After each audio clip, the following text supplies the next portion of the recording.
بسم اللہ الرحمن الرحیم۔ 9 کلاس، السلام علیکم۔ امید ہے آپ بچے خیریت سے ہوں گے اور یہ بھی امید ہے کہ آپ نے اپنا اردو کا کام ساتھ ساتھ کمپلیٹ کر رہے ہوں گے، کیونکہ اس ویک میں ایک دن میں آپ کو بتاؤں گی جس میں آپ نے مجھے کوئی ایک سلیکٹڈ ٹاپک میں آپ کو بتاؤں گی جو آپ نے مجھے پھر جس کی پکچر واٹس ایپ کرنی ہوگی، یہ دیکھنے کے لیے کہ آیا کیا آپ نوٹ بکس پہ بھی کام کر رہے ہیں یا نہیں، اور یہ بھی دیکھنا ہے کہ آپ لوگ نوٹ بکس پہ کام کیسا کر رہے ہیں۔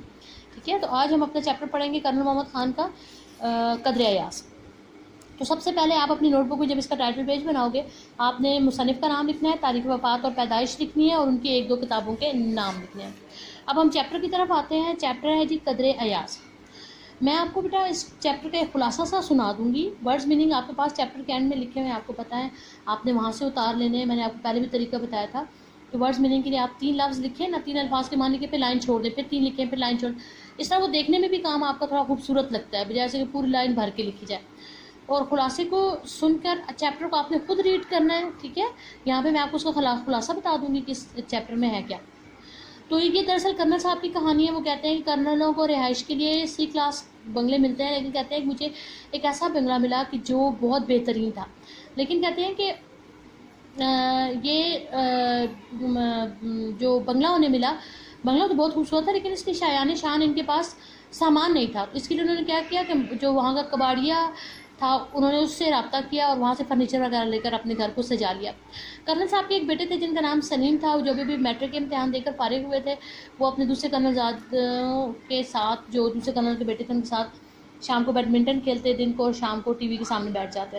ان کے ایک بوڑھے ملازم تھے علی بخش، کیونکہ اور ان کے کمرے میں علی بخش سلیم میاں کے کمرے میں جانے کی کسی کو اجازت نہیں تھی سوائے علی بخش کے، کیونکہ علی بخش جو ہے وہ ان کی خاطر تواضع کے لیے جاتے تھے، اور علی بخش کے ہاتھوں ہی سلیم کی پرورش ہوئی تھی۔ یہی وجہ تھی کہ سلیم کو ان سے خاص محبت تھی۔ ایک دفعہ ایسا ہوا کہ سلیم کے دوست ان سے ملنے کے لیے آئے، تو علی بخش نے انہیں اصرار کیا، کمرے میں بٹھانے کو کہا، لیکن وہ باہر برآمدے میں بیٹھ گئے اور انہوں نے ٹھنڈا پانی پیا اور وہ چلے گئے، کیونکہ سلیم میاں گھر پہ نہیں تھے۔ جب سلیم میاں واپس آئے تو علی بخش نے ساری کہانی سنائی، تو سلیم میاں کو اس بات پہ بہت غصہ آیا اور انہوں نے کہا کہ یہ کیا بات ہوئی، آپ نے گول کمرے میں کیوں نہیں بٹھایا، آپ نے فریج سے کوکو کولا نکال کر کیوں نہیں پیش کی، اب میرا دوست تو یہی سمجھے گا کہ شاید ہم دیہاتی ہیں اور ہمیں مہمانوں کی تواضع کا سلیقہ نہیں ہے۔ تو انہوں نے علی بخش کو بہت ڈانٹا۔ اب مصنف کے پاس جب علی بخش آئے تو مصنف نے جب ان کا چہرہ دیکھا تو وہ سمجھ گئے۔ انہوں نے علی بخش سے پوچھا تو علی بخش نے ساری کہانی بتائی۔ اتنی دیر میں سلیم بھی آ گئے تو انہوں نے بھی ساری کہانی بتائی، تو مصنف سمجھ گئے کہ یہ تو ایک چھوٹا سا مسئلہ ہے جس کو چند منٹوں میں حل کر سکتے ہیں۔ بہرحال انہوں نے اس کو مسئلے کو سلجھانے کے لیے، مقصد صرف یہ تھا کہ سلیم میاں کے دل میں جو دیہاتیوں کی نفرت ہے اس کو ختم کرنے کے لیے، انہوں نے اس کو ایک کہانی سنائی اور کہنے لگے کہ ہمارے ایک لڑکا تھا جس نے گاؤں سے پرائمری پاس کی اور پھر ہائی اسکول چلا گیا، شہر میں آ گیا، لیکن شہر بھی جب وہ پہلے دن اسکول گیا تو اس نے سر پر صافہ باندھ رکھا تھا، بدن پر کرتا تھا اور پاؤں میں پٹواری جوتا تھا۔ گاؤں کے سب لڑکے ہنستے تھے، لیکن کیونکہ اس زمانے میں اس کو تو کیونکہ پتہ نہیں تھا، پھر آہستہ آہستہ ہی اسے پتہ چلا تو اس نے اپنے لباس کو بدلا۔ پھر وہ کہتے تھے کہ سلیم میاں نے کہا کہ وہ پتلون کیوں نہیں پہنتے تھے، انہوں نے کہا کہ پتلون تو بہت کم استعمال ہوتی تھی، ہمارے ایک انگلش کے ماسٹر صاحب تھے وہ پتلون پہنتے تھے، اور وہ اکثر چھوٹی چودھری کو مذاق میں کہا کرتے تھے کہ کسی دن نا میں آپ کے گھر آؤں گا، آپ کا مہمان بنوں گا، اور چھوٹے چودھری بھی اس کو مذاق ہی سمجھتے تھے۔ لیکن ایک دن کیا ہوا کہ دسمبر کی رات شکار کرتے کرتے جب یہ انگریزی کے ماسٹر صاحب بہت دور نکل گئے تو انہیں اور کوئی راستہ نہ سوجا اور سیدھا وہ چھوٹے چودھری کے گھر آ گئے۔ چھوٹی چودھری نے جب دروازے پر ماسٹر جی کو دیکھا تو وہ چکرا گیا اور گھبرا گیا۔ وہ تو سمجھتا تھا کہ چھوٹے وہ تو مذاق کر رہے ہیں، لیکن آج تو وہ اس کے سامنے کھڑے تھے۔ خیر اب انہوں نے اس کو تواضع تو کرنی ہی تھی، تو ادب و احترام کے ساتھ مہمان کو جو ہے وہ چوپان میں لایا گیا، ان کے لیے چارپائی بچھائی گئی۔ سب جو گاؤں کے لوگ تھے انہوں نے آؤ جی خیر نال کہہ کر ماسٹر جی کا استقبال کیا۔ جب ماسٹر جی کے لیے چارپائی منگوائی گئی تو سلیم نے کہا کہ ابا جان انہوں نے کرسی کیوں نہیں دی، کیونکہ وہ بہت پرانی، آج سے تقریباً 40 سال پہلے کی یہ بات ہے، تب اتنا عام فرنیچر گھروں میں استعمال نہیں ہوتا تھا، زیادہ سے زیادہ چارپائیاں تھیں جو گھروں میں استعمال کی جاتی تھی، تو کرسی اور میز اور اس طرح کے سامان کا اتنا وہ نہیں تھا، سلسلہ نہیں تھا۔ سلیم نے بات پکڑ لی، اس نے کہا کہ اگر ان کے گھر میں کرسی نہیں تھی، صرف چارپائیاں تھیں، تو وہ چودھری کس بات کے تھے، چودھریوں کے گھر میں تو کرسیاں بھی ہوتی ہیں، ہر طرح کا سامان ہوتا ہے۔ پھر وہ کہنے لگے کہ انہوں نے چودھری صاحب کو اس کمرے میں کیوں بٹھایا اور لٹایا جہاں پہ انہوں نے گوڑی باندھی ہوئی تھی، ان کو الگ کمرے میں کیوں نہیں بٹھایا۔ تو اب مصنف جو تھے وہ یا کرنل صاحب جو یہ کہانی سنا رہے ہیں وہ سمجھ گئے، بیٹے کے طنز کو سمجھ گئے. انہوں نے کہا کہ وہاں پہ کمرہ ایک ہی ہوتا ہے، وہاں پہ الگ الگ ڈرائنگ روم نہیں ہوتے دیہاتوں میں کہ مہمان خانہ الگ ہو، غسل خانہ الگ ہو، باورچی خانہ الگ ہو اور چائے خانہ الگ ہو وغیرہ وغیرہ. انہوں نے بیٹے کو سمجھانے کے لیے کہا کہ وہاں پہ ایک ہی کمرہ ہوتا ہے جہاں پہ سب لوگ اکٹھے ہو کر بیٹھتے ہیں اور کھاتے پیتے ہیں.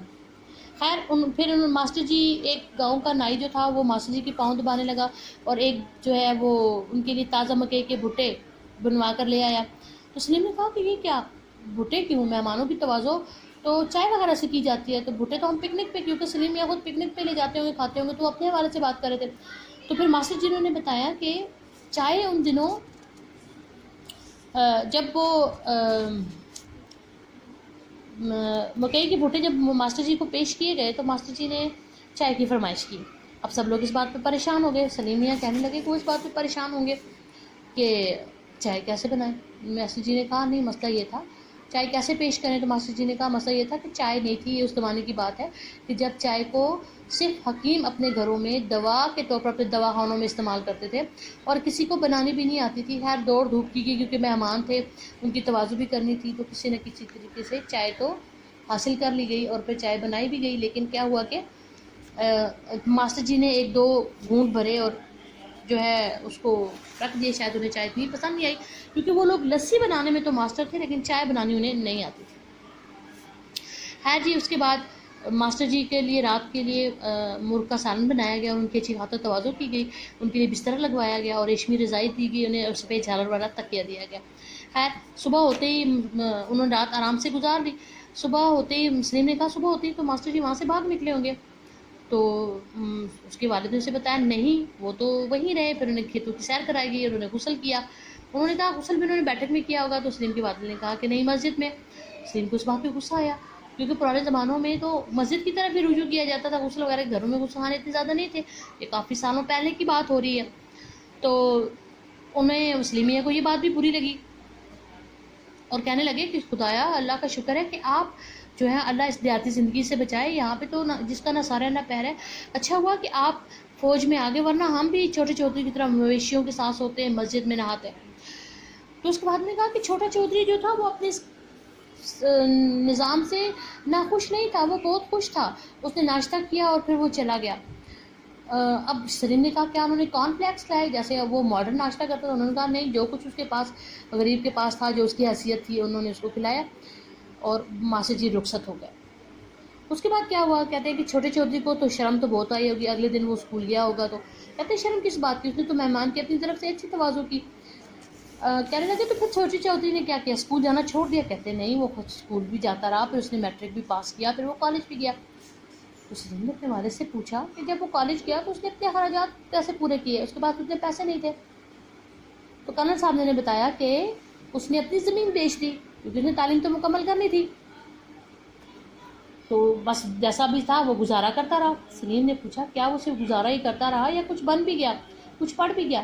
ہاں، انہوں نے کہا ہاں وہ پڑھ بھی گیا اور پھر وہ فوج میں بھی بھرتی ہو گیا.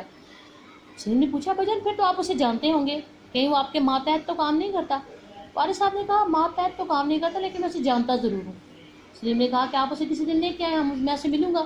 والد صاحب نے کہا کیا جو وہ کوئی عجوبہ ہے جو آپ اسے دیکھیں گے آپ تو ہنسیں گے؟ سلیم نے کہا کہ میں بالکل نہیں ہنسوں گا.